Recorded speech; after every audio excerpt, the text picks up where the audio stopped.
Oh, thank you very much. And Todd, I'll tell you, you're the only person who can make banks lovable. I think every banquet should hire Todd. It brings a certain note of seriousness to the occasion. But let me, if I may, pick up on the award that's given tonight. When Eleanor Roosevelt died in 1962, America mourned. She was more than the wife of a revered president, but also a world leader who advanced a powerful humanitarian agenda. Adlai Stevenson in his eulogy stated that she would rather light candles than curse the darkness, and her glow has warmed the world. What a remarkable tribute, and how entirely appropriate for tonight's honoree for lifetime achievement. Kathleen Blatz clearly lights candles and always brings people together to work for the common good. That is the essence of good board leadership: the ability and the willingness to identify a problem, explore the options, and reason with others towards resolution. But board services, whether it be profit or nonprofit, always recognizes that its prime mission is to protect and enhance the quality and the integrity of the delivered service. Because ultimately, the decision of acceptability is always made by the customer. And that has never been lost on Kathleen Blatz. She has always placed integrity above all else and defined the mission in the context of service to others.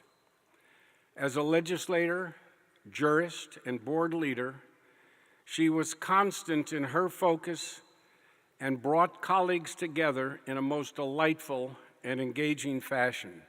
Smart, quick, witty, and sensitive, Kathleen provided the glue that brings people together.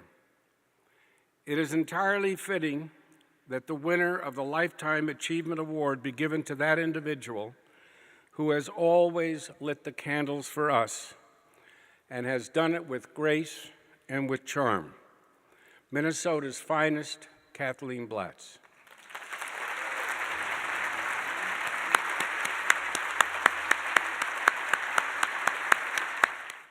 Thank you, Arne, for your words, and more than that, for the profound effect that you have had on my life.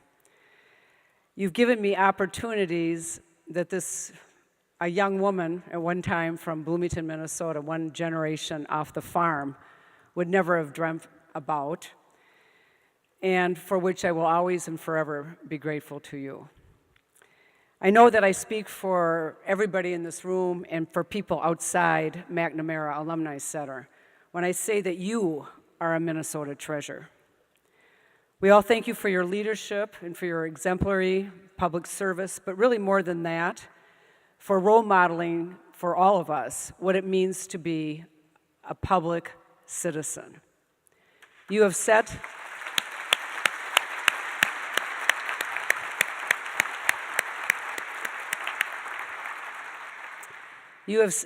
the gold standard, and you have demonstrated time and time again, and we're talking 4 decades plus here, that character and values really matter. Thank you for your many, many years of service to our state. I'd also like to join the choir, but to thank Twin Cities Business for honoring me tonight. And it's especially meaningful knowing that I am following in the footsteps of past recipients like John Stout, Dr. Retha King, and my dear late husband, Wheelock, who received this award in 2015. And also, I join in, I'm pride, if nothing else, to be with the 4 other honorees, one being a comedian. That's always nice to be, never been associated with a comedian, but congratulations to all of you. Twin City Business is not an entity, it's really people who pulled this thing together. And I really want to commend them for shining a spotlight on our business community, because they are such an important part of our Minnesota fabric, of any community. Business matters. It provides jobs, it makes a return for shareholders, it delivers goods and services to our customers, and good business leaders build community. This is very, very important. The quality of our lives is greatly impacted by the world we live in, and probably no world closer than home. When I was 30 years old, a quote I read has stuck with me, and it's a Winston Churchill quote, and it's very simple. He said that we make a living by what we get, and we make a life by what we give. His succinct words resonated with me at the time, and have stuck with me, because I'm sure, like most people in this room, we all know that when we get involved with something that is bigger than us, be it a board, a project, a cause, that we get so much more back than we ever give. What I did not realize so readily when I read that quote was that the second part, that we make a life by what we give, actually has a much more profound meaning. I came to know that not only was my life given meaning by being involved in something bigger than myself, but that my life was made by what others gave to me. Others made a life, my life, by what they gave. And I have received so much from so many.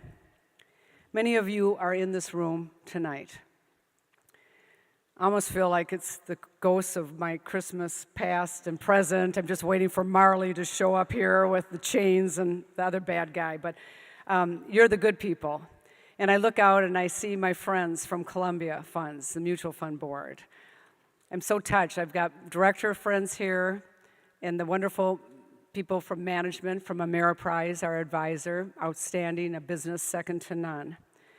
I'm particularly touched tonight when I had 2 of my director friends walk in who are from New York City, and the compliance officer who is here from Boston. That touches me, and I think people from Minnesota understand. I couldn't get my friends from St. Paul to come over to Minneapolis here tonight. So I am touched by your presence and to have the opportunity to serve with you. Then I look out and I see my friends from Blue Cross Blue Shield. I was blue as a child. And I tell you, Blue Cross Blue Shield is very near and dear to my heart, and I've had just a really fabulous year. I've been on the board for a while, but this last year, working very, very, very close with both the board and with management has been a privilege that I will never forget.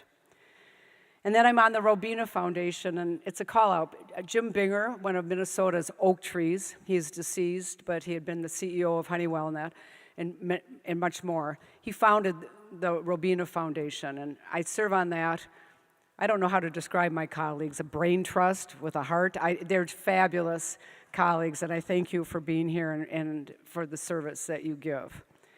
And finally, I was touched when I saw my friends from the Minnesota Sports Authority make their presence here tonight, also known as U.S. Bank.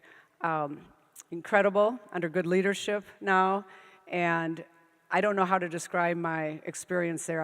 I guess on my resume, I would put it under one wild ride. Not to be repeated, but certainly not to be forgotten. It was really a privilege. I've learned so much from all of you, and as much as I would like to go through some of those lessons, I'm not going to because of the time here tonight. So instead, I'm just going to close by sharing with you what I know to be absolutely true, and that is I'm a very, very lucky person. I have the love of family, many of whom are here tonight. 2 of my 3 boys, Hunter, Max.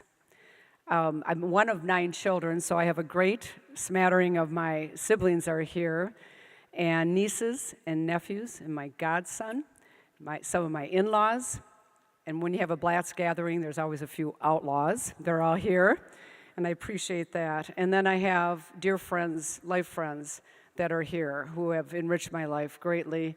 And I've had a meaningful career that has connected me to just extraordinary people.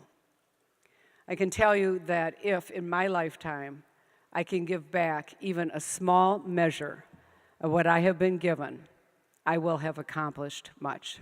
Thank you very much for this award tonight.